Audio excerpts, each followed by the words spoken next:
시청자 여러분 안녕하십니까, 김로벨TV입니다. 오늘은 자본주의에 대해서 우리가 한번 생각해 보겠습니다. 딱딱한 내용은 아닙니다. 우리는 이제 자본주의 속에서 살면서도 사실 자본주의를 잘 모릅니다. 그저 여기서 경제 활동을 하면서 먹고 사는 거죠. 특히 우리나라는 자본주의에 대한 엄청난 비판이 성행을 하고 있습니다. 그럼에도 불구하고 대부분의 국민들은 그냥 자본주의를 선호합니다. 또 요 오른쪽에 나와 있듯이 녹색 자본주의, 블루 자본주의, 붉은 자본주의, 까르마 자본주의, 천민 자본주의, 정실 자본주의, 뭐 종류도 엄청나게 많습니다. 그런데 그 차이를 모르면서도 가끔은 그 용어를 사용합니다. 그래서 오늘은 간략히 이러한 여러 종류의 자본주의의 차이점을 이제 살펴보고 한국 자본주의의 현실은 무엇인가, 이거에 대해서 말씀드리고자 합니다. 특히 천민 자본주의와 정실 자본주의는 굉장히 심각한 상황입니다. 그 중에서도 제 생각에는 정실 자본주의를 속히 척결하지 않으면은 우리 사회는 더 이상 희망도 없고 발전이 없을 거라는 걱정을 하고 있습니다. 이 용어를 살펴보겠습니다. 자본주의, 뭐 여러 가지 정의가 있지만은 인간 생활의 물질적 기초를 생산하는 과정이, 쉽게 말하면 우리가 먹고 살려면 자본이 바탕을 둔 생산 양식이다. 우리가 먹고 사는 이 시스템이 자본의 바탕을 두고 있다. 그것이 자본주의다. 그렇게 이해하는 게 편할 것 같습니다. 또 다른 한편으로는 이것이 자본이 지배하는 사회다 라고도 해석될 수가 있습니다. 여기서 이제 자본주의에는 두 가지 축이 있습니다. 이건 뭐 여러 사람들도 지적을 하지만 제가 좀 구조화시켜서 말씀을 드리면, X축은 이기심입니다. 내가 잘 살아야겠다라는 이기심이 이제 발동이 돼야 되고, Y축은 모두 다 그런 생각을 하다 보면 이제 경쟁이 벌어집니다. 그래서 이 X축과 Y축이 만드는 면적이 자본주의의 발전을 가져온다고 할 수 있겠습니다. 아무튼 자본주의에서 살고 우리가 자본주의라는 용어를 많이 쓰지만은 사실 이건 굉장히 부정적인 어감을 주고 있죠. 그러면서도 우리는 그걸 사용하고 있습니다. 또 왜 그런 부정적인 어감이 강해졌는가에 대해서는 설명을 드리도록 하겠습니다. 자, 먼저 자본이란 용어는 캐피탈이죠, 영어로. 라틴어 카푸트여서 나왔다고 합니다. 그 뜻은 머리, 그러니까 중요한 것이라는 뜻이라고 합니다. 그런데 이게 12세기 또는 13세기서부터 캐피탈이란 영어로 쓰이면서 자본이라는 용어로 정착이 됐습니다. 그리고 그 자본을 가지고 있는 사람, 즉 자본가라는 캐피탈리스트는 1600년대 초반에 등장돼서 사용되기 시작한 용어입니다. 그리고 드디어 자본주의, 캐피탈리즘이라는 용어는 19세기 와서 등장을 했습니다. 이게 이제 어떻게 처음 등장했느냐에 대해서는 학자들이 이제 의견이 분분한데, 그래도 합의를 본 게 그 프랑스 시민혁명 이후에 프랑스 정치가이자 사상가이자 사회주의자입니다. 사회주의자인 루이장 조셉 샤를 블랑이라는 사람이 있습니다. 흔히 줄여서 루이 블랑이라고 부르는데, 이 사람이 1854년에 짧은 논문을 하나 썼습니다. 그 제목이 노동의 조직인데, 먼저 그 당시의 사회를 소수자가 배타적으로 자본을 독점하고 있는 상태이다.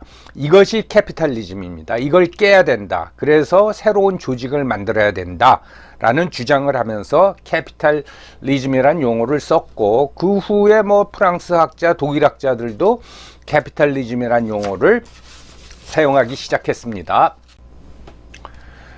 그런데 루이 블랑이 캐피탈리즘이라는 용어를 썼음에도 불구하고 이게 확산되기 시작한 거는 19세기 후반인데, 결정적인 영향을 미친 사람이 칼 마크스입니다. 요건 좀 설명을 드려야 되겠어요. 칼 마크스는 아예 자본론, 더 캐피탈이라는 이제 책까지 썼죠. 그의 주장에 따르면은 생산 양식, 그냥 경제 체제라고 이해하면 되겠습니다. 생산 양식은 원시 공산 사회에서 고대 노예제로 바뀌었다가 그것이 다시 중세 봉건제로 바뀌고 그 다음에 자본주의로 발전을 했다. 그 다음 단계는 자본주의는 자체 모순에 의해서 붕괴되기 때문에 그 다음 단계는 공산사회로 갈 수밖에 없다 라는 이제 주장을 한 건 우리도 다 알고 있죠. 그래서 여기서 중요한 거는 이런 식으로 원시 공산사회, 노예제 사회, 봉건제 사회, 자본주의 사회 하고 공산사회로 넘어가는 게 인류의 진보 과정이라고 막스는 말했습니다.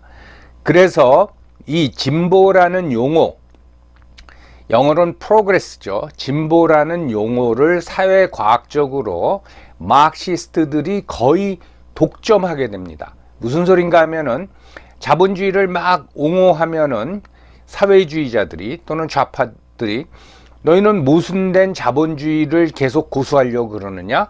이 자본주의에서 사회주의를 거쳐서 공산주의로 가는 것이 그 인류의 진보야. 너희들은 진보를 거부하는 사람이야. 하면서 이제 도덕적 우위를 점하게 됐죠. 그러면서 이제 캐피탈리즘이라는 용어, 근대 자본주의 생산 양식에 대한 비판을 통해서 자본주의라는 용어가 많이 쓰이게 됐고, 이와 동시에 자본과 자본주의는 굉장히 나쁜 거라는 부정적 의미를 썼죠. 근데 이 용어가 너무 광범위하게 쓰이다 보니까 그전까지 자유시장 경제라는 용어를 썼던 사람들도 자본주의라는 용어를 쓰게 됐습니다. 그래서 이 과정을 보면서 일부 학자들은 시장 경제를 막스가 어떤 철학적 개념으로 자본주의라고 정의를 내렸을 뿐이다. 이건 아무 의미가 없는 거다 라고 지적을 하는데, 저도 될 수 있으면 자본주의라는 용어를 쓰지 않고 자유시장 경제라는 용어를 씁니다. 아무튼 칼 막스 이후에 자본주의라는 용어는 널리 쓰이게 된 겁니다. 그러면 이제 시기에 따라서 자본주의가 이제 변형을 일으키는데, 그런 자본주의의 유형을 보면 우리가 어렸을 때부터 이거 뭐 다 배웠죠. 초기에는 상업 자본주의였죠. 이걸 소위 이제 중상주의. 그래서 국가는 경제에 간섭을 해가지고 수출을 최대한 늘리고 수입을 최소한으로 하려는 노력을 하죠. 그래서 금과 은화를 쌓아놓는 게 국가가 부를 쌓는 거다, 이렇게 생각을 한 거. 그래서 이제 그게 상업자본주의고, 그 다음에 산업혁명이 일어난 후에는 산업자본주의가 되면서 이제 대량 생산이 일어나고 소비도 활성화되니까 자유방임주의, 이 뭐 아담 스미스죠. 그래서 이제 자유시장주의. 그래서 국가는 간섭하지 말아라. 흔히 말하는 너희가 간섭 안 해도 수많은 경제 활동가들이 자기 이익을 위해서 활동을 해도 보이지 않는 손에 의해 가지고 그게 다 조절이 되고 시장은 굴러가고 발전한다, 이런 주의죠.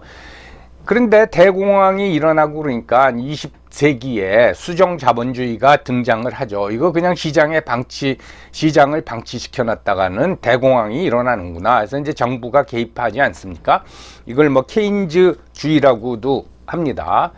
근데 1980년대 중반서부터 세계 시장이 하나로 되면서 자본과 노동의 이동을 제한하지 말자. 그러니까 정부가 그거를 제한하지 말자. 정부 개입 최소주의. 그거를 신자유주의라고 불렀습니다. 근데 제가 오래전 영상에서 자유주의와 신자유주의의 차이가 뭐냐? 그거에 대해서 이제 설명을 드린 적이 있는데, 간단히 말해서 이 자유방임주의 또는 자유시장주의로 다시 돌아가자는 거예요. 이게 국가가, 정부가 개입을 하는 케인즈주의 또는 수정자본주의가 잘못됐다. 이게 경제발전 또 인류의 번영을 막는다 해가지고 옛날로 다시 돌아가자. 그게 신자유주의입니다. 근데 20세기의 자유주의니까 그 앞에 학자들이 신자를 붙였죠. 그래서 네오 리버럴리즘이라고 부릅니다. 요거까지 뭐 여러분들이 다 아시리라고 믿습니다. 그런데 이 자본주의가 성격적으로 굉장히 그 큰 변질을 가져옵니다. 그게 이제 심각한 문제라는 거죠. 그거에 대해서 이제 살펴보기 전에 우리가 이제 하나 전제로 삼아야 될 게 있습니다. 막스 베버, 독일의 사회과학자죠. 뭐 이 양반은 뭐 행정학, 사회학, 뭐 정치학 또는 뭐 정치 사상 다 다뤘기 때문에 그냥 사회과학자라고 부르겠습니다. 막스 베버의 그 유명한 책 프로테스탄트 윤리와 자본주의 정신에 보면은 막스는 자본주의가 뭐다라고 정의 내리진 않고 뭐라고 얘기했냐면은 인간의 집단 욕구의 영리적 충동 방식이 기업이라는 형식에 의해 행해지는 곳에서는 어디나 존재한다. 그러니까 좀 더 조직화된 기업 형태로 이익을 추구하는 것, 그것도 이기심이죠. 추구하는 곳에서는 자본주의가 존재한다. 그렇게 이제 얘기를 했습니다. 그런데 이 책에서 그가 주장하는 거는 그러한 영리 추구의 태도, 그러니까 우리가 이익을 추구하는 거, 이기심의 바탕을 둬서 이익을 추구하는 거, 이익을 추구하려면 합리적 계산을 해야 됩니다. 그런 계산 안 하고 막 투자했다가는 망하는 수가 있죠. 합리적 계산 능력, 그거는 자본주의에서는 너무 당연한 건데 거기에 더해서 절제가 있어야 된다. 그게 바로 프로테스탄트 윤리라고 했습니다.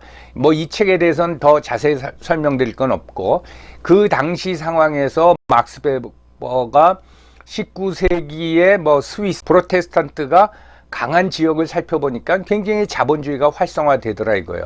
그 왜 그렇지 했더니 그 사람들한테는 절제가 있더라, 이겁니다. 요거를 전제로 해서 우리가 자본주의를 살펴봐야 된다고 저는 이제 생각을 합니다.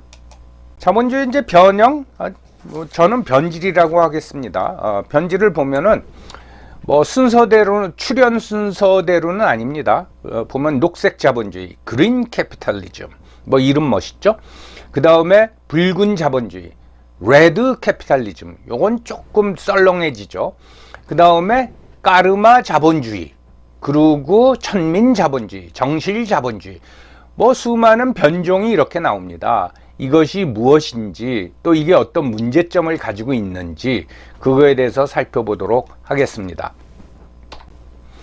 먼저 녹색 자본주의입니다. 우리가 뭐 익히 알고 있는 거예요. 이건 그린 캐피탈리즘이라고. 이거는 이제 자연을 중시하자라는 면에서 자연 자본주의라고도 하는데, 자본주의는 자연을 착취했다라는 거죠. 그리고 자연에 대해서 재투자를 안 한다는 겁니다. 그러니까 그 결과 경제 성장은 이뤘지만은 환경이 파괴됐다라는 거죠. 환경이 파괴되면 우리는 더 이상 경제 성장을 이룩할 수도 없고 인류의 파멸로 이어질 수 있다. 이런 이제 걱정을 하는 사람들입니다. 그렇기 때문에 생산 공정 전체를 자연을 회복하는 방식으로 리디자인 해야지 자연을 회복시킬 수 있고 산업 활동도 지속 가능하다. 쉽게 말하면 그 녹색당이 주장하는 내용이랑 똑같다고 하겠습니다. 그러면은 자연을 회복하는 방식으로 리디자인을 어떻게 하느냐, 뭐 여러 가지가 있지만 예를 들면은 화석 연료를 쓰면은 CO2가 발생하니까 그러지 말고 대체 에너지, 즉 태양광이나 풍력 에너지를 쓰자, 뭐 이제 그런 주장을 하는 거죠. 그리고 이제 과도한 소비를 이제 줄이기 위해서 한때 오래전에 이 녹색 자본주의 초기에 하나의 캐치프레이즈가 Small is beautiful. 대도시 왜 그렇게 대규모 주거단지에서 우리가 살아야 되느냐, 옛날 마을처럼 살자. 그러면 자동차도 필요 없고 그리고 뭐 자전거 타고 다니거나 걸어 다니면 되지 않느냐, 그러면은 환경 파괴를 줄일 수 있다, 뭐 이런 주장이죠. 일면 우리가 이제 충분히 납득할 수 있는 주장입니다. 이제 여기서 나오는 게 지속 가능한 경제, Sustainable Economy. 저는 뭐 그다음에 이제 붉은 자본주의입니다. 이건 이제 한 10여 년 전서부터 중국 경제를 일부 유럽학자들이 지칭하면서 비판적으로 평가하면서 쓰는 용어인데, 레드 캐피탈리즘. 자, 시장 경제라는 측면에서 중국의 경제가 자본주의는 맞다. 하지만 사실 들여다보면 중국 공산당이 다 컨트롤하고 장악하고 있다. 그렇기 때문에 이건 붉은 자본주의다. 이런 이제 설명을 하는 겁니다. 사실 보면 투자와 생산이 시장 경제 속에서 중국 각 기업들이 알아서 하는 것 같지만은 그 활동에 제한을 두고 있죠. 그래서 중국 공산당이 이게 좀 과도하다, 마음에 안 든다 하면은 이제 통제를 가하죠. 대표적인 게 알리바바의 창업자인 마윈이죠. 마윈 한참 뜨다가 몇 년 전에 갑자기 쑥 들어갔고 뭐 감금을 당했다라는 뭐 소문도 있고 이제 그런 식으로 통제를 한다는 겁니다. 그래서 경제인의 경제 활동에 대해서 엄청나게 감시를 하고 대기업들도 보면 사실 그게 순수 민간 업체가 아니라는 거죠. 예를 들면 인민해방군 소속 뭐 민간 업체 이렇게 된다라는 거죠. 그렇기 때문에 그거는 완전한 자유시장 경제가 아니다. 그래서 그것을 레드 캐피탈리즘으로 부르는 겁니다. 그 다음에 이제 최근에 나온 게 까르마 자본주의인데요. 이건 좀 정말 우습습니다. 까르마 뭐 알죠? 힌두교에서 흔히 무슨 뭐 연 이걸 이제 까르마라고 그러는데 이 용어가 왜 나왔냐면은 저 개발 국가였던 인도가 인구도 지금은 뭐 세계 최고라고 최대라고 하는데 어떻게 저렇게 급속히 성장할 수가 있는가? 이거를 이제 진단하다가 까르마 자본주의라는 용어를 일부 학자가 만들어서 쓰기 시작했습니다. 뭐냐? 그 급속한 경제 성장에 대한 어떤 해답을 인도가 자본주의의 인도 전통의 철학을 접목해서 기업을 경영했다라는 거예요. 이게 고속 성장의 비결이라는 겁니다. 그러면 전통 철학을 접목했다는 얘기가 뭐냐? 힌두교의 가르침을 받아들여 가지고 돈 이외에 더 큰 목표를 추구한다. 기업은 단지 기업 창업주나 주주의 이익뿐 아니라 종업원, 소비자, 사회 그리고 환경까지 총체적으로 고려해서 기업 경영을 했다. 이것이 인도 고속 성장의 배경이다. 이렇게 설명하는데 완전히 뻥이죠. 인도 기업이 무슨 전통 철학을 접목시켜 가지고서 뭐 종업원, 소비자 또 뭐 사회 전체 환경까지 고려합니까? 그냥 어떤 인도적 특성을 찾아내기 위해서 까르마라는 용어를 갖다 붙이고 그럴듯하게 설명했을 뿐입니다. 그다음에 이제 우리가 자세히 알아봐야 될 게 천민자본주의하고 정실자본주의고 이게 굉장히 심각한 문제인데 그거에 대해서는 다음 영상에서 말씀드리도록 하겠습니다. 여러분 구독과 좋아요 부탁드립니다.